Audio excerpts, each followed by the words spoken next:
With all of the magical and fun rides that you have in Disney World, it's kind of hard to narrow down your top 10 personal favorite rides. I mean, is there even a bad ride within any of the four parks? There's a couple. But regardless, I'm here to give you my top 10 personal favorite rides in Walt Disney World. Now, I know that most people base their rides on different criteria. For example, some people are thrill junkies and love Expedition Everest, Space Mountain, Rock and Roller Coaster, and all that jazz. On the other hand, you have those people that really like those classic rides that take you through some of the most popular Disney animations such as Peter Pan's Flight and Winnie the Pooh. So I'm going to be basing my top 10 list on four criteria: storytelling, Imagineering, nostalgia, and of course the fun and experience that you have while on the ride. So just to be clear, this is not a list of the most awesome, insane thrill rides that you have to wait 40 plus minutes in line throughout any time of the day to ride. If that was the case, I would just take in consideration the criteria of wait time and thrill, and I would tell you Expedition Everest, Rock and Roller Coaster, Flight of Passage, Tower of Terror, etc., etc. Rather than do that, these are 10 rides that really mean a lot to me on a personal level, and are 10 rides that I continuously ride over and over and over every time I visit the parks. And I also think it's important to make clear that I consider a ride to be an attraction in which you get in a vehicle and you go through the story or you interact with the ride somehow. I don't consider attractions like Mickey's PhilharMagic or Carousel of Progress to be rides, rather those are shows. And in the near future, I will definitely have a top 10 shows video, but as for right now, let's focus on the best rides at Walt Disney World. So without further ado, let's start it off with number 10, Peter Pan's Flight. Now, to me, Peter Pan's Flight is one of the most magical rides in all of the parks. I mean, I still remember being 6 years old and looking down and seeing the track end and going throughout the ride in my pirate ship and wondering, how on earth am I flying? I really had no clue how they were doing it. I thought it was pure magic that I was flying through the story of Peter Pan. Now, whether you're a child or a grown adult, you can't deny that being able to climb aboard that pirate ship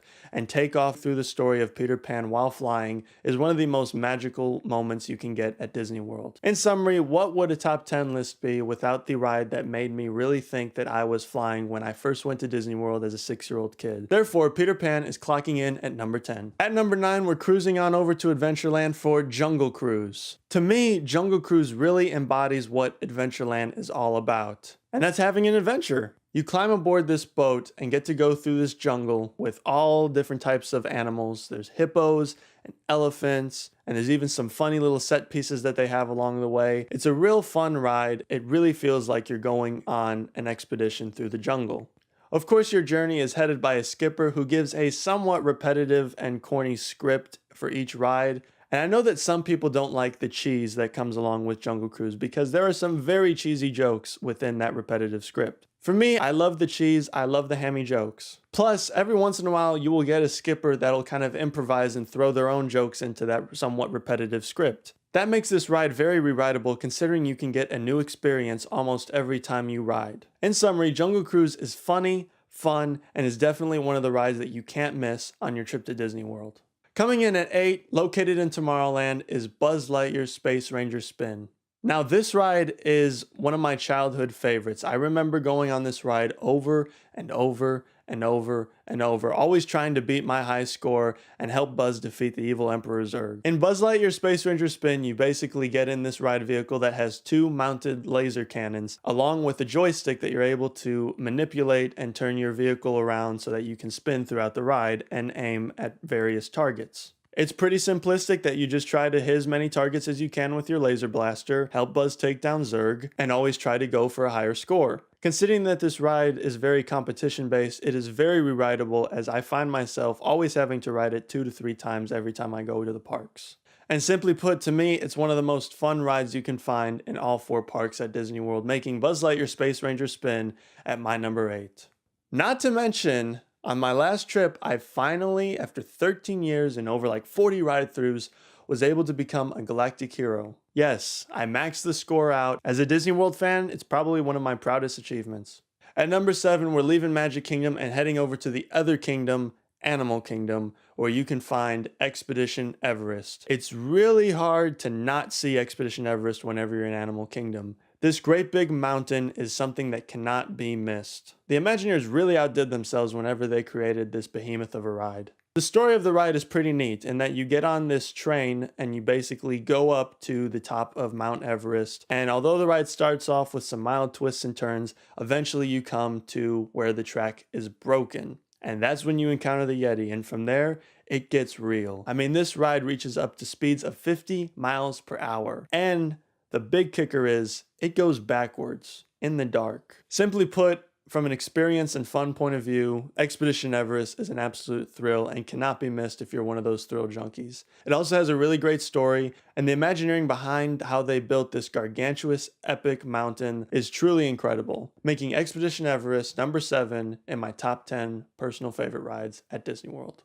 Coming in at number 6, we're going for one of the most fun rides you can find in all 4 parks, Toy Story Midway Mania. Toy Story Midway Mania is located in Hollywood Studios and is one of the most popular of the 4 rides that they have there right now. I'm not kidding, they only have like 4 rides there. It's the park's in shambles, but with Toy Story Land and Star Wars Land on the way, hopes are high. Hopes are very high. Toy Story Midway Mania is an absolute blast and is one of the most re-rideable rides in all of the parks. It's really well designed and well themed, as it really feels like you're in Andy's bedroom while you're waiting in line to get on the ride. Once you get on the ride, you get in your ride vehicle, you get some 3D glasses, and the ride vehicles have like these little cannons with little pull strings on the back of them, and you go through an assortment of old classic arcade games that are hosted by some of your favorite Toy Story characters. Overall, this ride is an absolute blast. People ride it over and over and over because everyone is always trying to get that higher score. In summary, Toy Story Midway Mania is a bunch of fun. It's a fairly new ride, so it doesn't really hit my heart as close as some other rides as far as nostalgia goes. But when you have this much fun in a ride,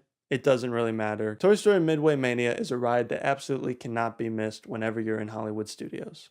Coming in at number 5, I have to give a disclaimer that if this list was based purely on thrill, if there was one ride that I want you to go on before any others, it's this one. I'm talking about Avatar Flight of Passage, located in none other than Pandora at Animal Kingdom. I don't really have video of Flight of Passage because 1, it's kind of hard to film that, and 2, I think it's really better if you just go into it not knowing anything more than it's a flight simulator on the back of a Banshee. That is literally all you need to know. The ride is absolutely incredible. Not only is the ride a thrilling experience, but the simulation video itself is absolutely beautiful as it takes you through some of the prettiest parts of Pandora. I'm not going to say much more about it because this ride needs to be experienced for yourself, but I will say from a story perspective, an Imagineering perspective, and definitely a fun/experience perspective, Pandora's Flight of Passage is an absolute must-do when you go to the parks. These next 4 rides really mean a lot to me as they are rides that I have rode over and over and over ever since my first trip at 6 years old. At number 4, we're back in the Magic Kingdom,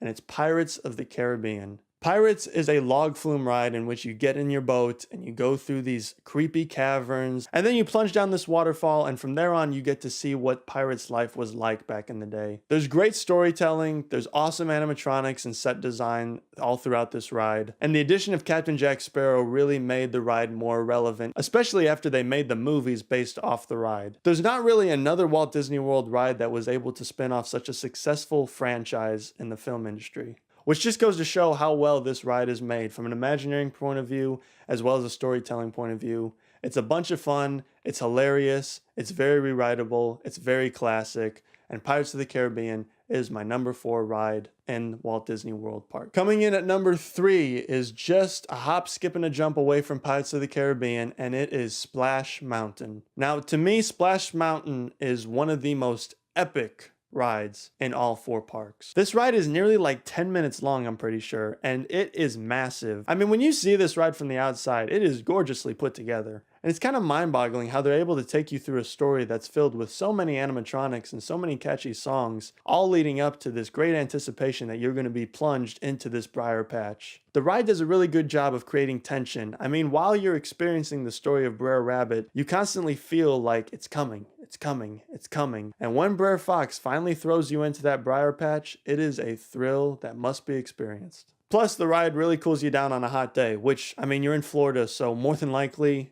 probably pretty hot. In conclusion, Splash Mountain is awesome, epic, serves up one of the best thrills that can be had in all of the parks, and Splash Mountain is my number 3 ride in the Disney World Resort. Coming in at number 2 is located in Hollywood Studios, and boy do I love this ride.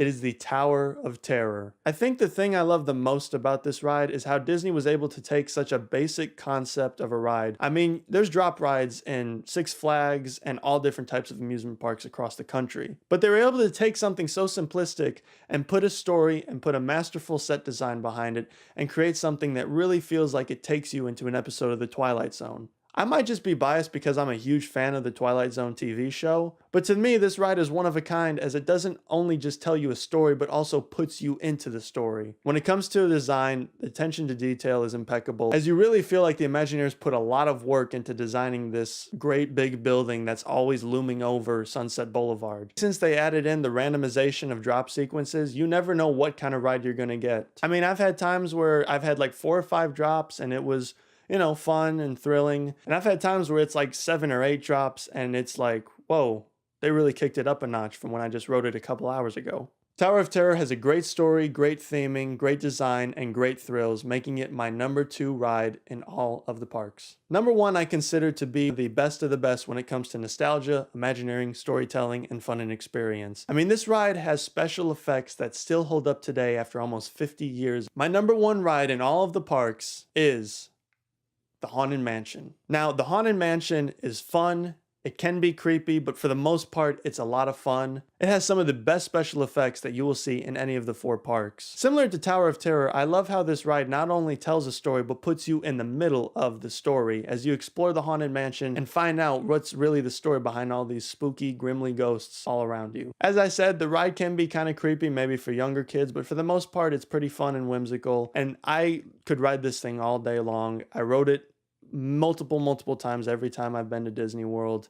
I never get enough of it. It's always a must-do, especially at night. It's always kind of creepier at night. I'll probably do a video going a little bit more in depth on the story and some of the design and the Imagineering that went behind it. But all you need to know is that this is my absolute number 1 favorite ride in all of the Walt Disney World Resort. So I'm sure that I probably didn't include some of your favorite rides, and I'm sorry, but opinions are what makes the world go round. So if I didn't, go ahead and comment what's some of your favorite rides. I'd love to hear them. I'd love to talk about it. I always love talking about Disney with people. And go ahead and like and subscribe because I'm gonna have more content on the way just like this for you guys to enjoy. I hope you enjoyed my top 10 list. Thanks for hanging out with me for a bit, and goodbye.